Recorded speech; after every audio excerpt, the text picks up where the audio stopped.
Shalom, shalom. This is Bill Bullock.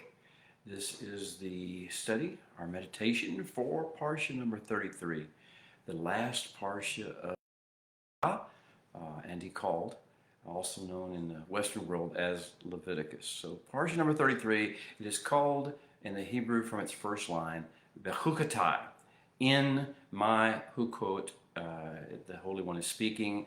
He's saying you will need to walk in my hukot, in my statutes, on my ordinances, in my directives. You need to walk as I say to walk. And there is a reason for that, and we'll get into that in some detail. The passage we're talking about today is Leviticus 26, verse 3, through the end of Leviticus, which is 27:34. I entitled this entire passage, The Holy One Speaking and saying, "Come, follow me." Do we hear his voice? Do we sense his motivating, compelling presence? Do we sense his invitation to us to come and follow me? There will be results. There will be benefits. There will be blessings that flow from us following him. But we will have a choice to make. If that's the route we wish to take, we will have other choices, and those choices that we take will not just be momentary choices.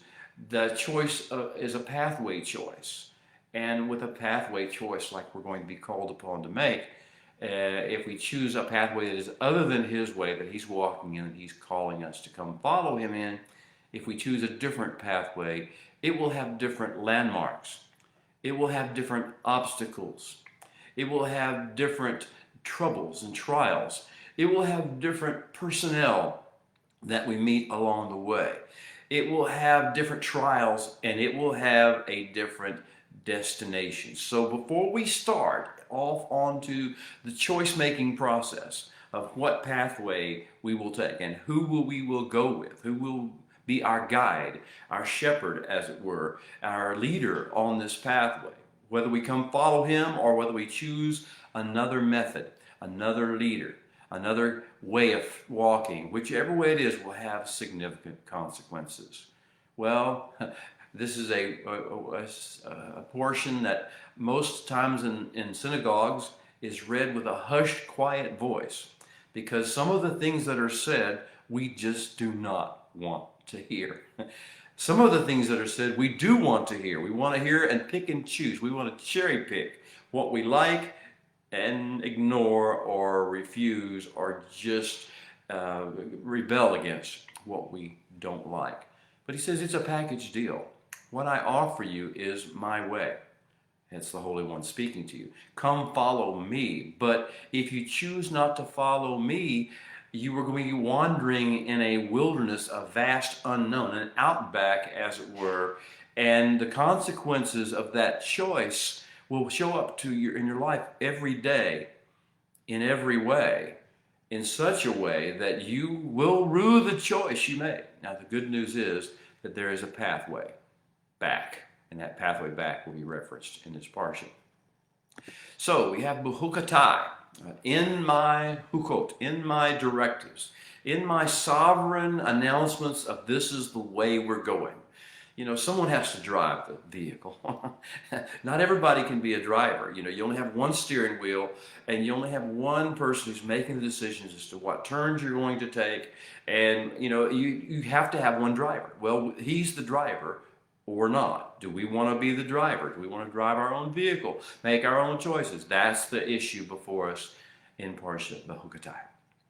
Okay, so I want to kind of start with it saying, kind of a translation I would give to it, or a transliteration would be, if, as, when, and to the extent you walk in my statutes. Imagine the creator of the universe calling you into his courts, into his chambers, right before his throne, and saying, now to you, if, as, when, and to the extent you will walk in my hukot, my instructions, my directives, my driver's seat decision-making process.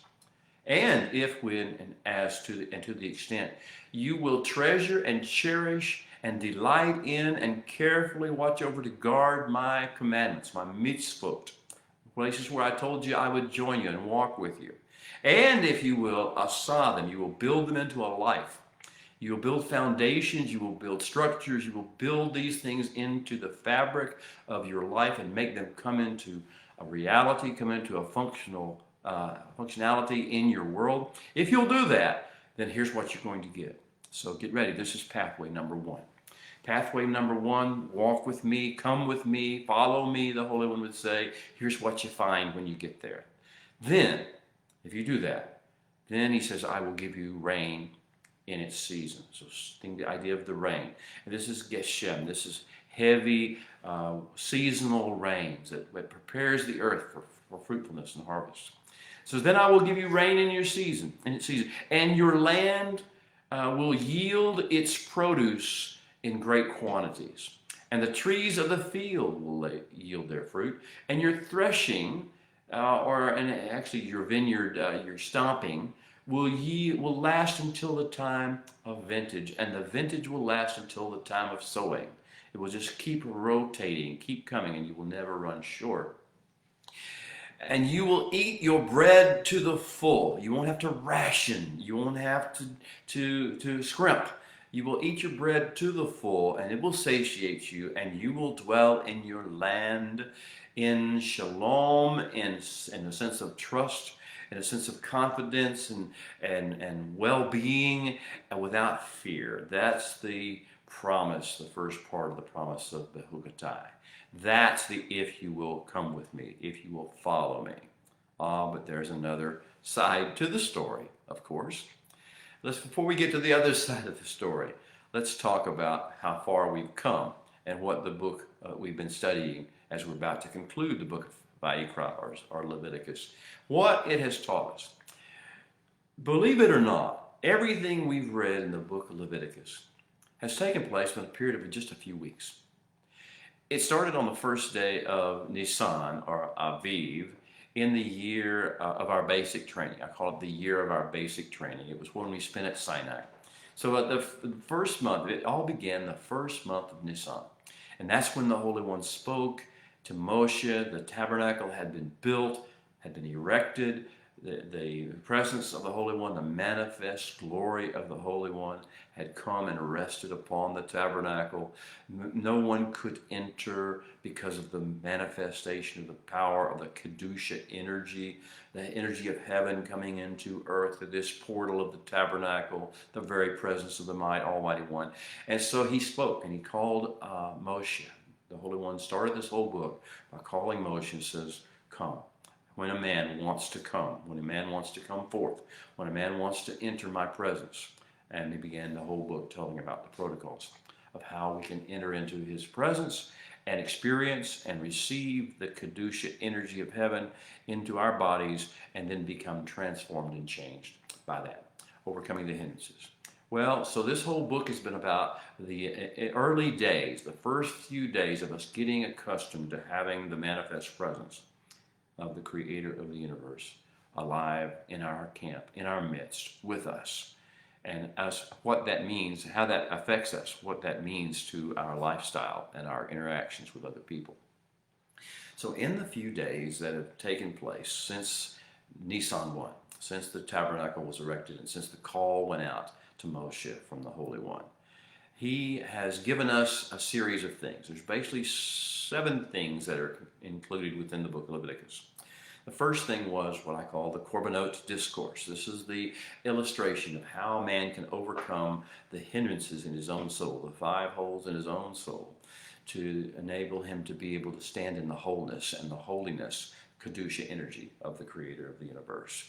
So the first few chapters of the book were all about learning how to transmit the weaknesses and the faulty of men that a human being has by virtue of the fall and of his own free will exercised for years into something that takes the burden away, a surrogate that takes the burden away, the Corbonate Discourse. The second thing that the book contained is the 8th day narrative. There are only 2 narratives in this entire book, but the 8th day narrative was the one that starts off on the 8th day of the tabernacle's existence. The fire fell from heaven And this is when, of course, we have the story of Nadab and Abihu, and the picture of what happens whenever you try to come into the presence of the Holy One or manifest or act in the presence of the Holy One, and you haven't gone through the protocols and you've followed your own pathway, your own mindset, your own will as to what you think ought to be done or what you think is appropriate, as opposed to following the will, the ways, the instructions of the Creator. And then, beginning with the death of Nadab and Abihu, we launch off. The Holy One launches off into the purpose of this entire book.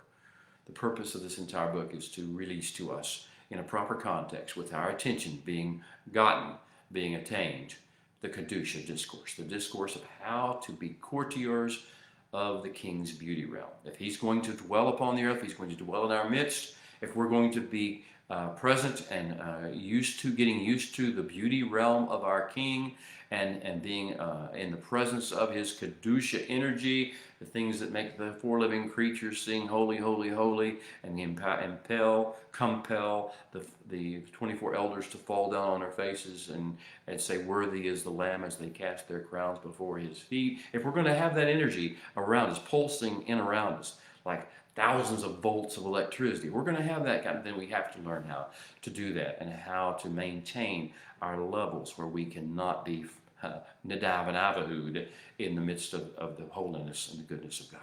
So the Kedusha discourse was the longest, the main part of this book. But it didn't end there. At the conclusion of the Kedusha discourse, the fourth thing that this book contained was the blasphemer narrative. The story of Ben Ish Mitzri, the son of the Egyptian man. Now, I'm not going to repeat this story. I just reference the fact that that story is an essential part of this book. That narrative tells us what it looks like whenever we see the anti-Kedusha at work in a human being, and whenever we see the process it goes through to destroy a life and destroy a community and devastate the purpose, to gut the purpose, the essential purpose of our kingdom and our mission and our calling. So it is the anti-Kedusha illustration narrative. We must understand it, or we won't understand the rest of the book of Leviticus. We won't understand the book of Numbers. We won't understand the book of Deuteronomy. We won't understand anything about the kingdom unless we grasp the steps that the Holy One is telling you will lead to the blasphemer repeating himself, recurring, coming forth in you, in your family members, in your friends, but most of all, worried about. We need to focus on dealing with, make sure it doesn't come forth out of us. Then after the blasphemer narrative concluded, last week in Parsha Bahar, I began the kingdom beachhead discourse, another divine outpouring of speech, beautiful words, fixing our gaze toward Eretz Yisrael, turning our hearts toward our homeland, the land of milk and honey and beauty, and the special land that's so productive that it can do things that no other land on the face of the earth can do. This is where the protocols of the Shemitah and the protocols of the Yovel or Jubilee, as it's called in English sometimes. These things come forth to be evidences of the power and the presence and the blessing of the Holy One upon that land and upon his people. So we had the Kingdom Beachhead Discourse last week, and also it talks about how we will be able to take care of the poor and the widow and the foreigner in our land, because of the special blessing the Holy One has had. The kingdom beachhead. The land of Israel is to be a beachhead from which the benevolent invasion of the earth is to take place. And Kedusha, holiness, energy, is to be spread with its hope, with its joy, with its shalom throughout the world, through individuals like us, of all things. Well, that was the first 5 portions of the book of Leviticus. And as we get ready to conclude, we now have 2 more things to talk about. The first one is the Tochacha discourse. And it's a call to Teshuvah. We'll talk more about what the Tochacha discourse is in a few moments, but just understand that most of all, it's not a warning of dark threats. It's not a matter of expressions of anger. It is a call to make good decisions, and a call to stay close and come follow me. And it's a call that if we get away, to make Teshuvah, to respond to the evidence of what's going on around us and realize where we are and what we've done and come back home. Come back home to the Holy One, first of all, to his persona, to who he is, to who he is to us, and come back, and again, in addition to his will come back to his ways, come back to the covenant lifestyle, come back to the pathway that he has carved for us. Tukaka means to admonish someone who is in jeopardy. Now, I will give you a little illustration from the legal world. Criminal law and system, criminal justice system in the United States of America. I presume there's something similar in other states or countries or jurisdictions, but I'll just give you a very brief outline about what it means to admonish someone who is in jeopardy. Someone who has been accused of committing a crime or who could stand to lose significant amounts of money through civil litigation, someone who is in jeopardy of a great loss by virtue of the legal system is entitled to what's called admonishment. Before they're called to make decisions as to how they wish to proceed, whether they wish to have counsel, whether they wish to confront their accusers and have the right to cross-examine, whether they wish to have a jury of their peers, whatever their choices. They have certain choices they could make.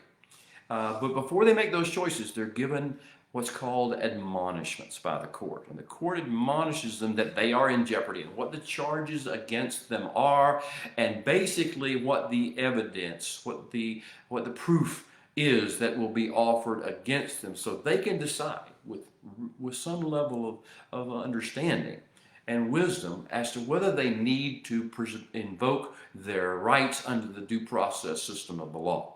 So these admonishments given to the court before the decision making takes place, before they make their waivers or they decide on invoking their specific rights, the person who is under jeopardy or in jeopardy of losing life, liberty, or property has to be given these admonishments. That's what Tokaka means, these admonishments. It is not some form of rage or anger. It's not an accusation or a threat. What it is this is your warning. This is your, to make you fully advised and fully aware of what could happen to you and what the consequences of this process are and of the decisions you make will be. We're going to lay out for you a bit of proof. Actually means proof in support of a charge, an indictment, or an allegation. So, the Holy One will admonish us in the Tokaka Discourse. He will tell us what we need to know before we make our decisions. He will tell us what we will need to know if and as we make the wrong decisions, but we come to our senses and wish to make the right decisions. How we can make good on the bad decisions that we made. So that will be the Tokaka Discourse. That's the first part, chapter 26, verse 3, through the end of chapter 26. And then we finally, the conclusion, the last portion of this great book of Vayikra, the last elements of the calling of the Holy One on our lives that we're talking about is contained within what I call the Geula Discourse, or the Erek Geula, the price, the balancing out that needs to take place for there to be redemption and restoration. The Geula Discourse. Every redemption has a cost. Every redemption has a price. It is not going to be something that cannot be paid, but it will be something that will be very meaningful and very reasonable. The price of redemption, the price of restoration, Erek Geula, will be the last portion. And then he will tell us these are the mitzvot. These are the commandments. These are the instructions where I've said I will meet you in the midst of the instruction that I have given to you at Mount Sinai. So that's the essence of this book. What a beautiful book we have enjoyed. What a wonderful time we have had. I hope you've had one. I certainly do every year, enjoying the richness of this book and feeling this great tug on my spirit to come up higher, to get out of my norms, to get out of my sense of what is normal and what I know, and to step into the higher levels of His holiness and the higher levels of His calling. I hope that's what you received during this book. We're going to put it to work in the book, in the wilderness, in the book of Numbers. So we're going to find out how it took and how well we responded to what we learned in this book, in these 7 different aspects of the narrative that took place in these few weeks here at Sinai. All right. This is going to be our final calling to choose the pathway that we're going to take. whether we choose the Holy One's grand plan for the redemption of mankind as a species and for the restoration of creation to beauty and fruitfulness and shalom as according to its Edenic intent, whether we choose to do that and then follow the protocols and the pathways and the disciplines that he ordered toward us would lead to that plan of redemption being fulfilled, are we going to do that? Or are we going to say, no, thank you for your rescue from Egypt. Thank you for taking me out of bondage, giving me another chance at life. But you know what? I'm good, and I think I'll be all right. I think I can make better choices than your Torah would give to me, and therefore, thank you very much, but no thank you. See you in heaven. That if we have that kind of attitude, we're going to see there will be consequences. The consequences will flow because we're in the wrong territory. We're in enemy territory. And we're under no sovereignty of the Holy One because he has released sovereignty to the enemy in the areas outside of his instructions and outside of his will. You want to know the sovereignty of the Holy One? Know the Torah of the Holy One. The kingdom of a king is based upon the jurisdiction of his laws. So the Torah is our safe haven. It is our safe harbor. It is the place where his will is done. And outside of his Torah, his will is not done. All right, so I would say as we begin our Parsha Bechukata meditations that many are called out of bondage. Many, all are called out of bondage. Many are called out of bondage and come out of bondage, but few, once they have received deliverance from their captivity, have a little relief from their captivity and their captors, few will act and respond with thankfulness, with gratitude, and with a sense of responsibility now to take on the responsibilities of the chosen. Many are called, but few are chosen. Which will you be? Are you just called, or are you called and chosen? And are you responding to the choice? This week's sub-theme is going to be the idea of Teshuvah. Many times in the Torah, we're going to be given the ability to see the pathway and the consequences of the pathway choices that we make if we leave the pathway of the bridegroom.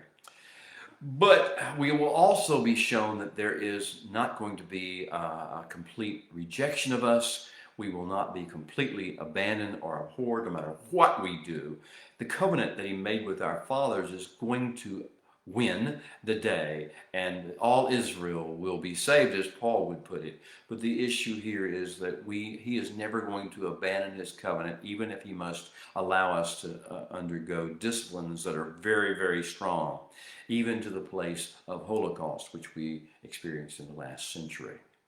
Now, that being the case, that's the theme. If you forget that theme, you'll get caught up in some of the verses by verses that sound so frightful or so exhilarating, whichever side you get on here. And so I want you to understand the theme of this parsha is you can always come home, and I will bring you back in the long run. You or your children or your children's children. With that, let's sing the brachu, and let's prepare ourselves in our hearts to open our hearts wide and receive the deeper revelation of our King. Baruch hu Adonai Hamvorak. Baruch Adonai Hamvorak leolam va'ed. Baruch atah Adonai Eloheinu melech haolam. Asher bachar banu mikol ha'amim. V'natan lanu et Torato. Baruch atah Adonai noten haTorah. Amen. The parsha begins in Hebrew. Im bechukatai telechu.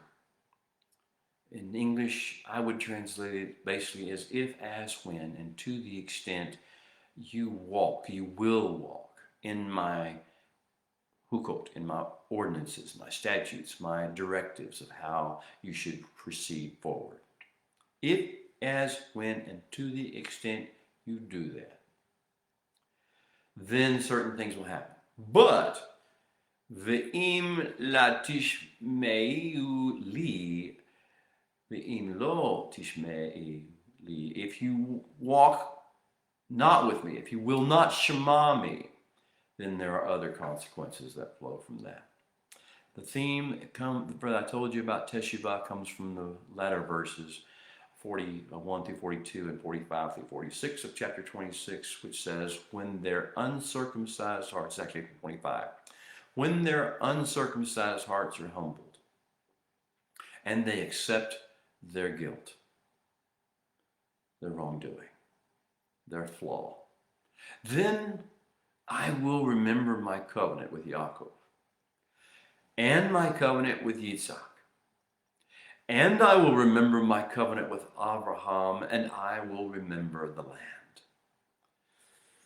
Yet, for all that they have done, when they are in the land of their enemies, I will not cast them away, nor will I abhor them to utterly destroy them and to break my covenant with them. No, for I am the Holy One, their God. And for their sake, I will remember the covenant of their ancestors. Amen. What a beautiful promise. What a wonderful thing that outgoes. Every people say, well, the Jewish people, the covenant people have forsaken the covenant. They've been divorced. Show me the bill of divorcement, please. And as the prophet would say, and they have been somehow cast out and cursed to be a wandering people. And the Holy One says, you didn't read my book very well. You didn't read what I told you. I will not forsake my covenant ever. So here we are with Tokaka.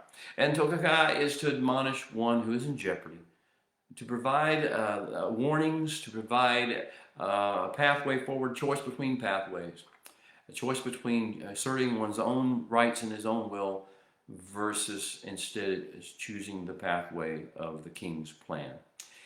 And then hearing a bit of the evidence that tells what you need to deal with, how you need to deal with life.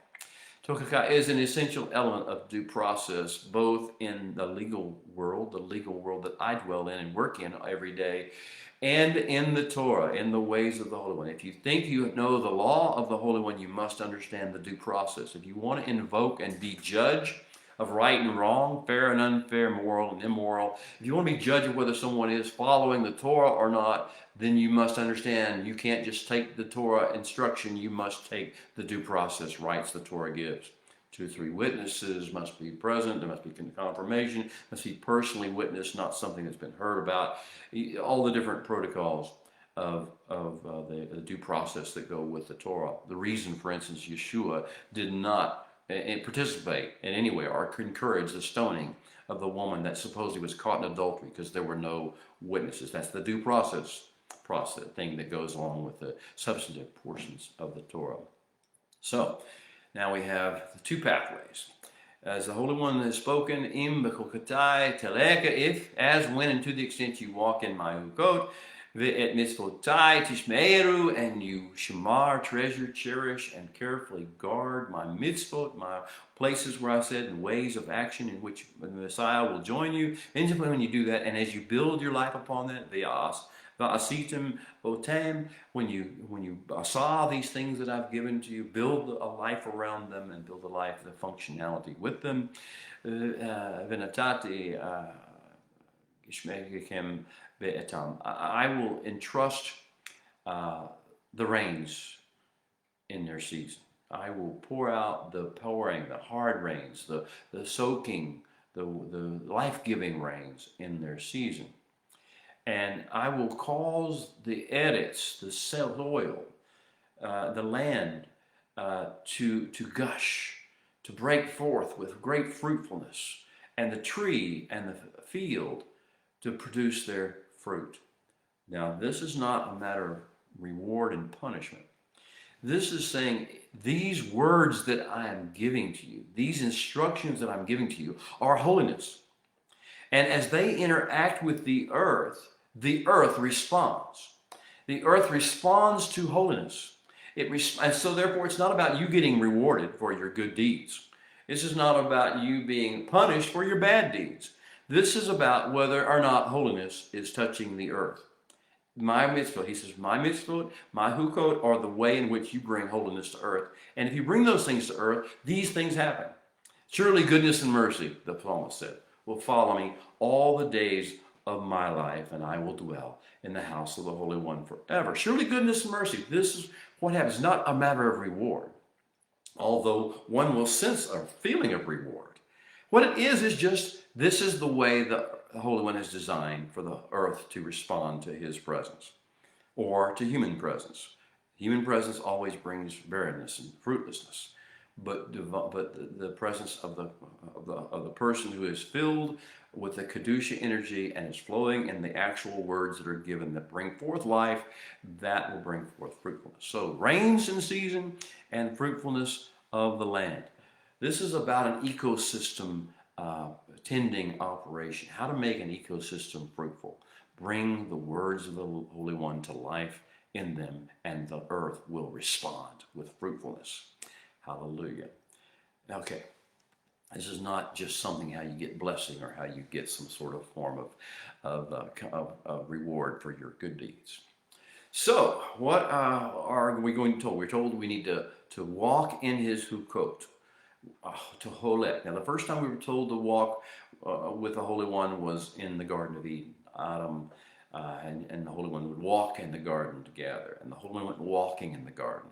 Well, our land is supposed to be like this garden. Our spheres of influence are all supposed to have the attributes, the character, the potential fruitfulness of the Holy One's garden. And so that's the idea, to walk in the hukot. And then to shamar, to treasure, to cherish, to honor, and to therefore to carefully guard and watch over, to keep unadulterated the mitzvot, the instructions. Mitzvot means, we translate it as commandments in English, but that's a very misleading translation, actually. Mitzvot means where we join together, where God and man join and work together. That's a mitzvah. That means we don't actually perform the mitzvah. We get into a yoke with the Creator, and the two of us, mostly the power of the Holy One working through the power of his words, actually performs the mitzvah, makes it done. So we are to shamar his mitzvah, and we are to actually build those things that he says to build, make a kingdom of heaven-scented society, make our lives, our households, lovely tents, lovely dwelling places, as Matalavu would tell you.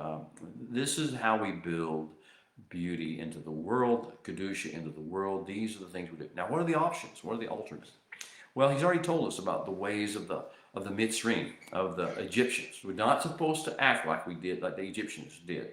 We're not supposed to follow the models or the values or the priorities or the thought processes or the concepts of the Mitzrayim, of the Egyptians. Nor are we to do those things of the Canaanite, or much less are we to engage or participate in their abominations. The abominations that cause the land to spit them out, have caused the land to not be productive.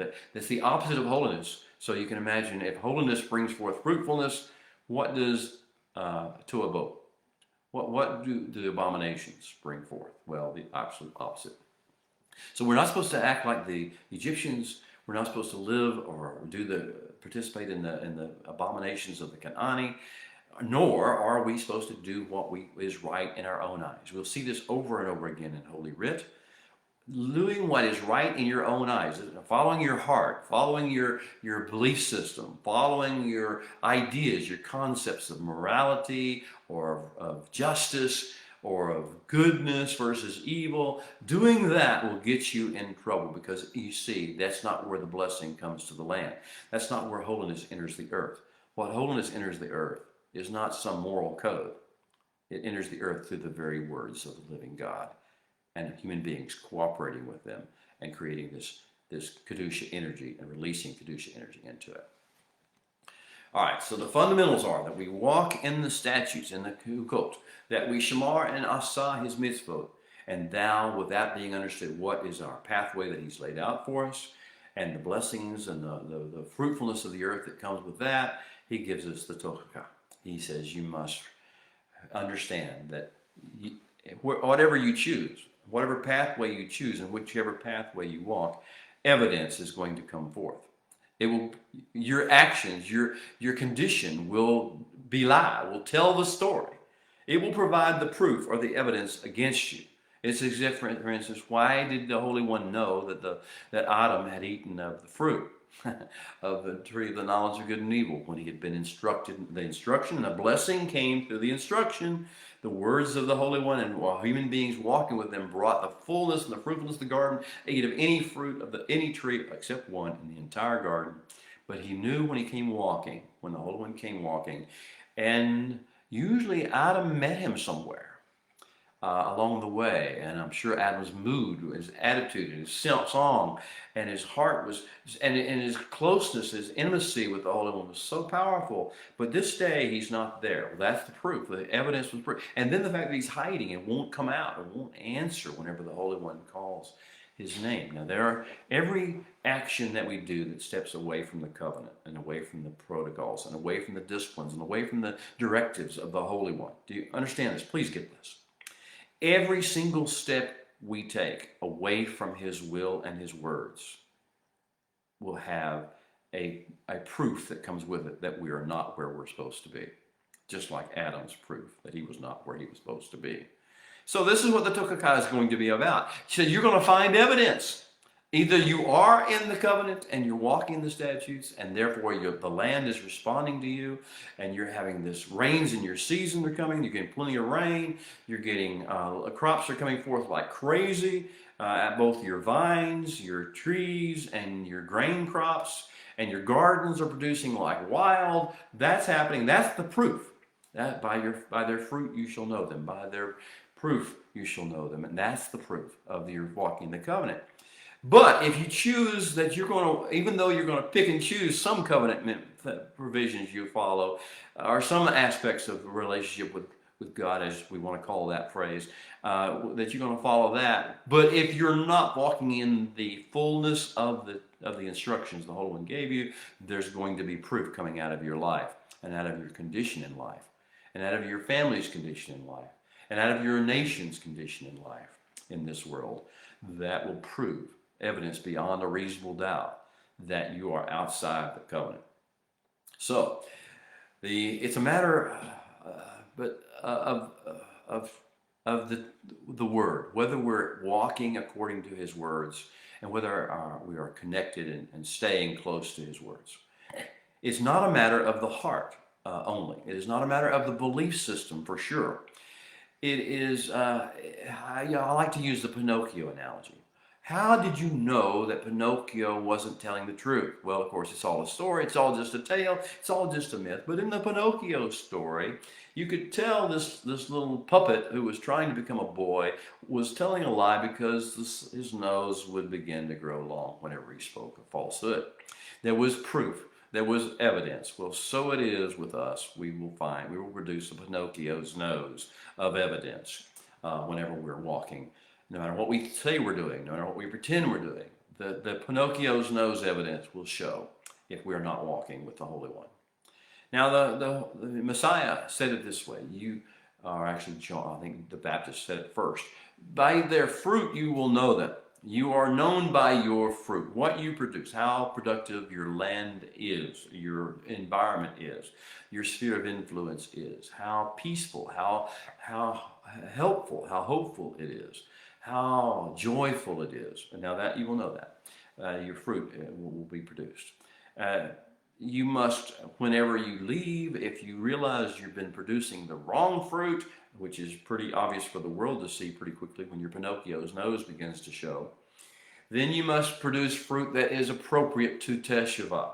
You must produce proof, evidence that you are now returning to the land and to the words of the Holy One, and to his presence and to his persona. And that will cause amazing things to happen because it is the holiness, the words of God interacting with the world. So, the Tokaka, the dark side of the ecosystem. The im lo tishme'uli, if and when as you do not shema me, the Holy One says.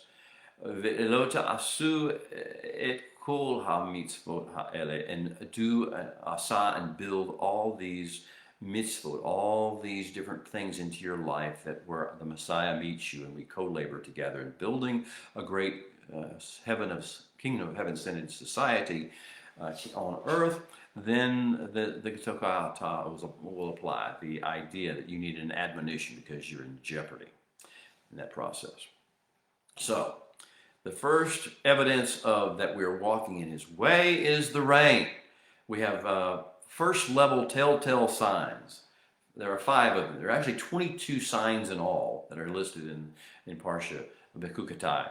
22 signs that we are, Pinocchio's nose signs that telling us we're actually in the will of God. We're actually doing the actual plans. We're following the words. We're bringing the Kedusha energy of heaven to earth by virtue of our words, our conduct, our behavior, our demeanor. And that is, we're causing the land and the air, atmosphere, and the circumstances around us to respond.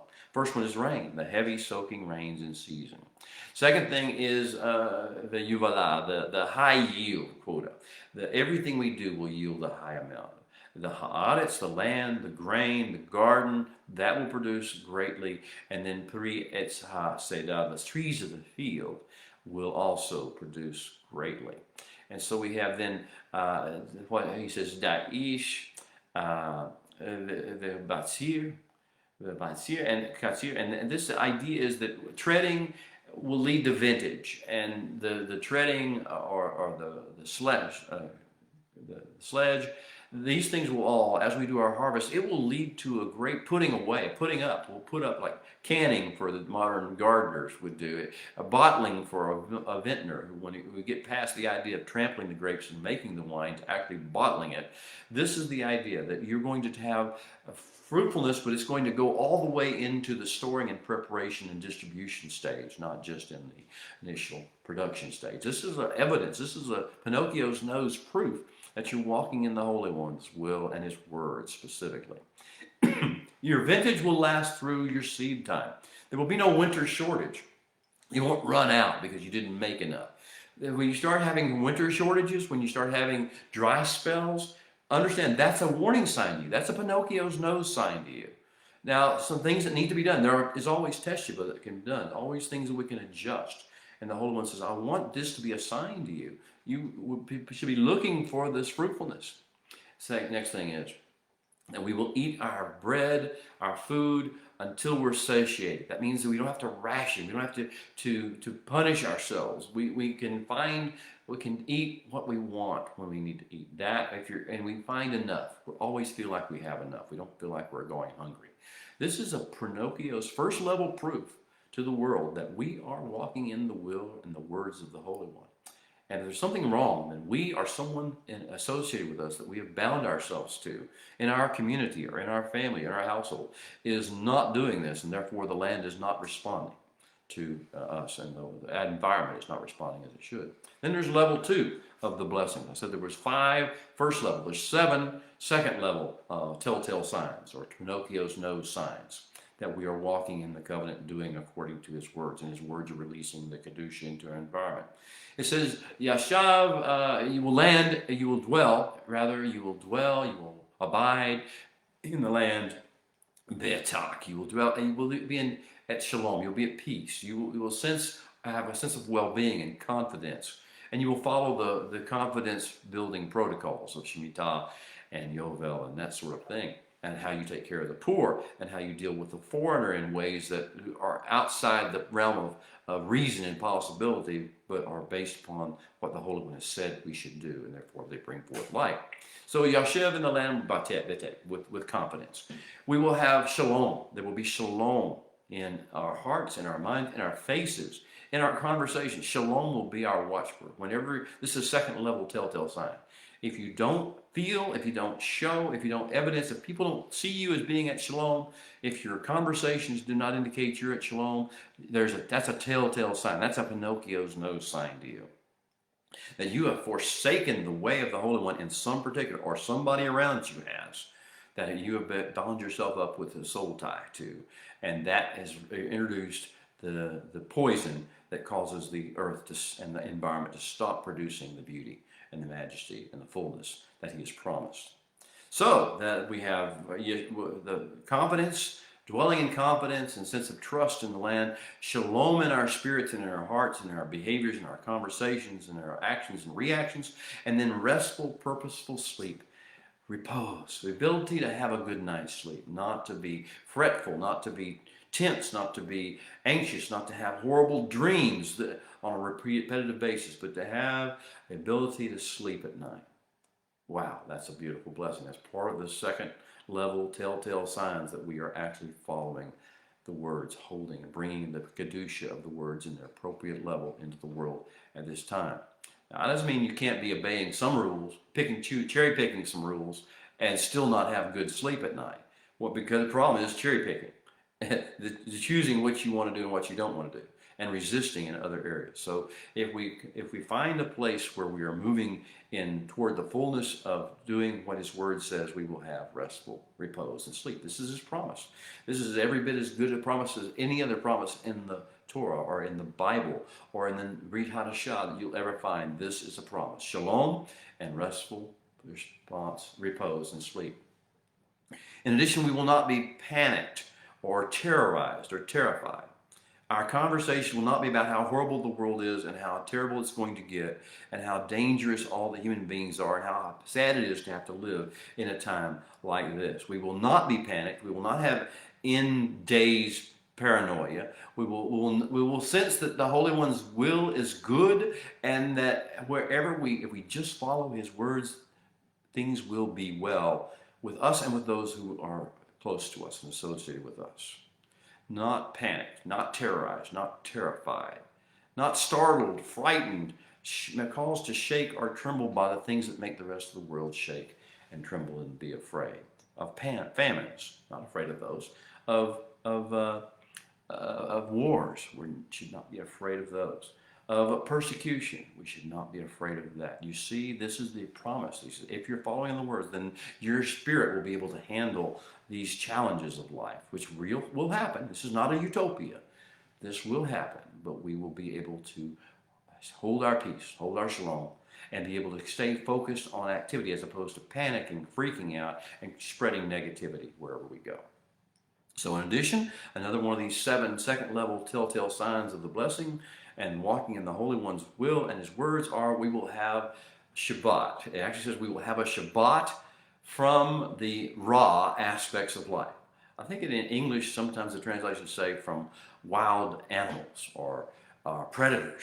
Well, that's one aspect of it, true. But what we're getting a rest from, a cessation from, are the raw, the aspects of life that are destructive and catastrophic. We will have an oasis of health and well-being around us, and a sense of well-being around us. And the raw that is in the world, which will be here, will not cause us to fret. As the psalmist said, fret not over evildoers. How can you not fret over evildoers? The promise of the Holy One says he will give you peace even in the midst of evildoers. And then says the sword. No sword will spread across the land. That means there will not be outbreaks of violent crime in your villages, in your places. There will be violent crime and outbreaks in different places. But if, as and when, and to the extent we do the things he said, walk in his hukot, and we shamar and asa the whole of his mitzvot, then we will see that violence does not spread across our land. If you're seeing violence spreading throughout your countryside, throughout certain cities, throughout certain areas, understand we need teshuvah. We need to come back to the actual words the Torah has spoken as to how life on earth is to be lived and how Kedusha energy of fruitfulness and life is to come into the world through us. And then the seventh of the second level telltale signs of walking with the Holy One in his words are that we will chase off our enemies. Enemies will come. We will not be exempt from enemy attacks. But when they come, they will be chased off. Things will happen. Their chariot wheels will fall off. Things will happen. Their bombs will blow up on them. Things will happen where they are not able to do what they wish to do, and they will fall before our sword. This is the Abrahamic legacy. He says 5 will chase 100. 5 of you will chase 100. This is your Pinocchio sign. 100 will chase 10,000. This is your positive Pinocchio sign. How's it? This is the Abrahamic legacy. What happened when he went to rescue his brother, his nephew Lot and his family? You saw a very small number of people were able to chase and rescue Lot and his family from the strongest army, the greatest army of 4 nations of the world. Okay, so now we have a third level. We have the first level was 5 different things involving the rains and the harvest and the vintage and the threshing. And now then we have the 7 we just went through, and now there will be 10 in the third level. 10 third level. These are evidences. These are proofs. These are signs that we are walking in the covenant. We can reassure ourselves that we are where we need to be. He says, this is what I will do. These 10 things, 10 promises he makes that he will do. This is like if you wanted to kind of superimpose this over the 10 words, what we will do.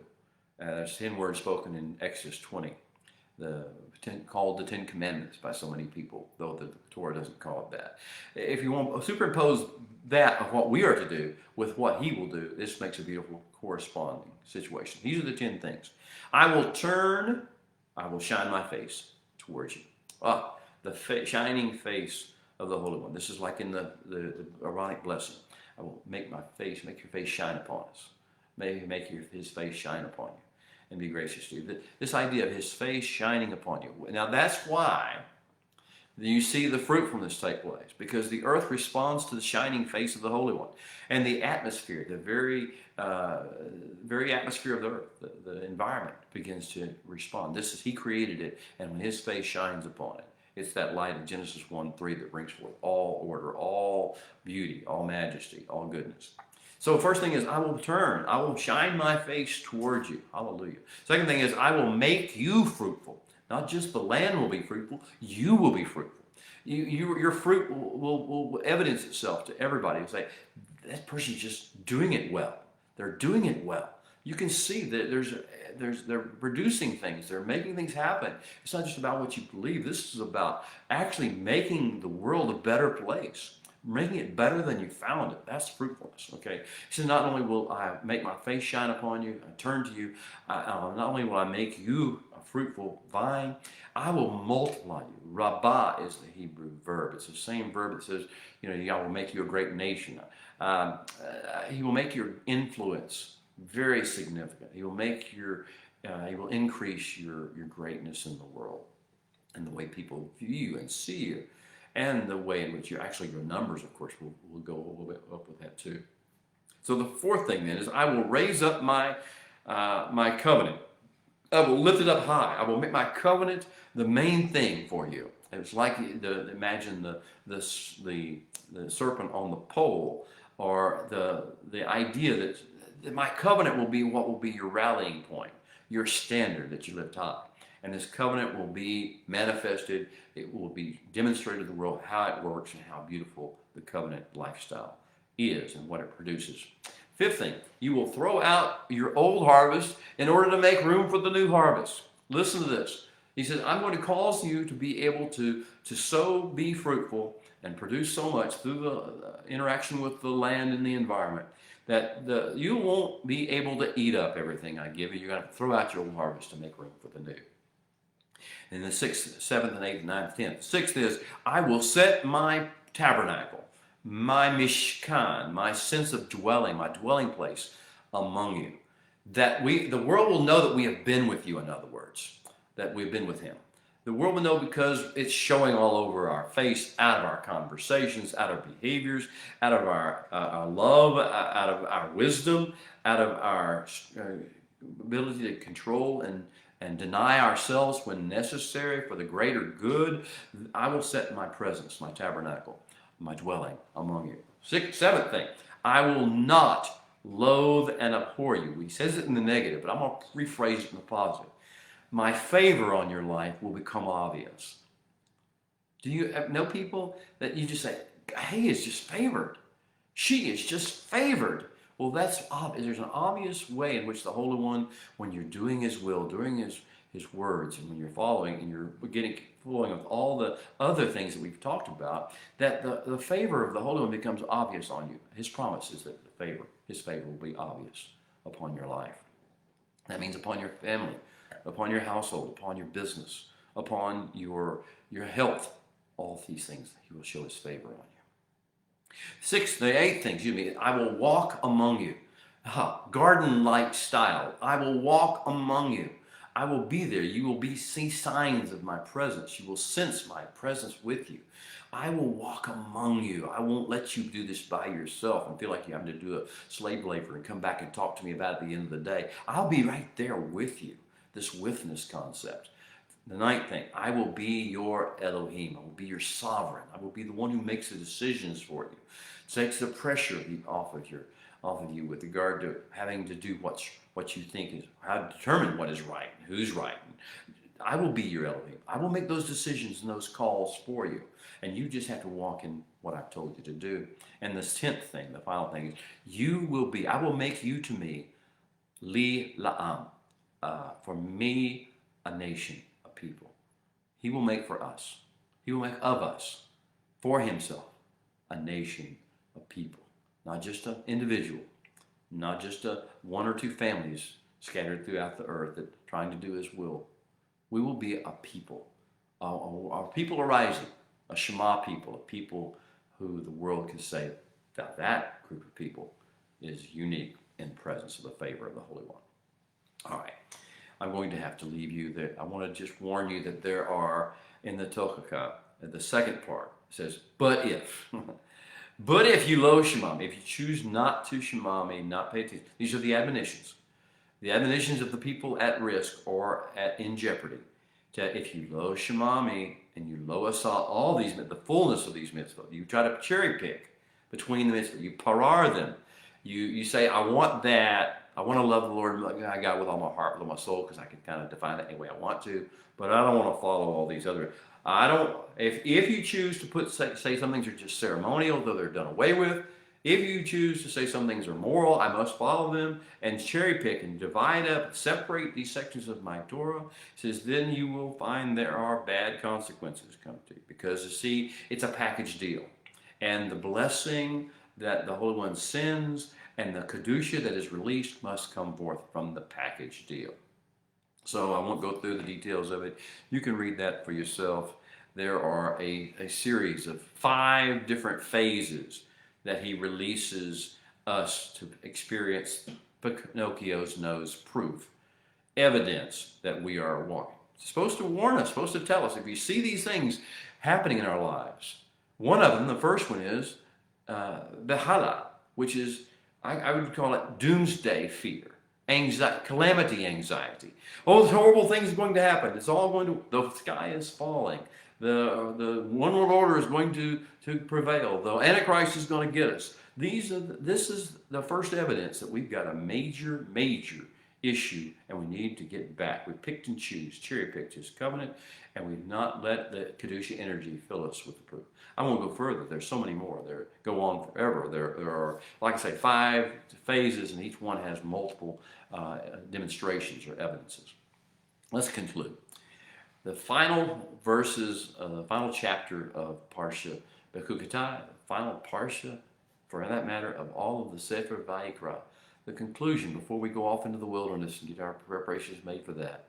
He says, but every facet of redemption, which is why I plan. He has Redeemer's eyes. He has a Redeemer's heart. He has a Redeemer's mindset. And he wants us to have those things as well. Not a judgmental, critical mindset.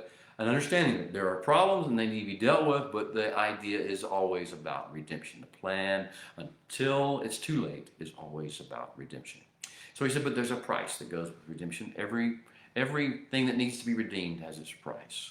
And this is all part of living in my covenant, to being willing to pay that price, being willing to see it paid on your behalf, not to claim it's not fair, not to claim that it just ought to happen because he's a nice guy and we're nice people and all's well. No, whenever we stray, whenever we make choices that are not in accordance with his will, whenever we make demands or express expectations that are outside of what he's told us, there is a price to be paid. And that price will be fair, but it will be steep.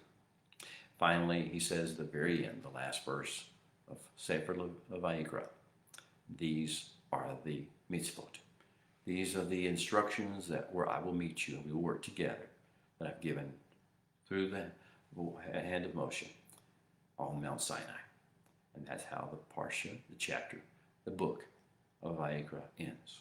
This is the bookend to the call. When he calls us forth and says, come forward, come into my holiness. And then he says, and I've told you the things you will need to know in order to maintain that holiness. Well, chazak, v'nikazek. Be strengthened. Be strengthened. And may we all be strengthened together. Shabbat Shalom.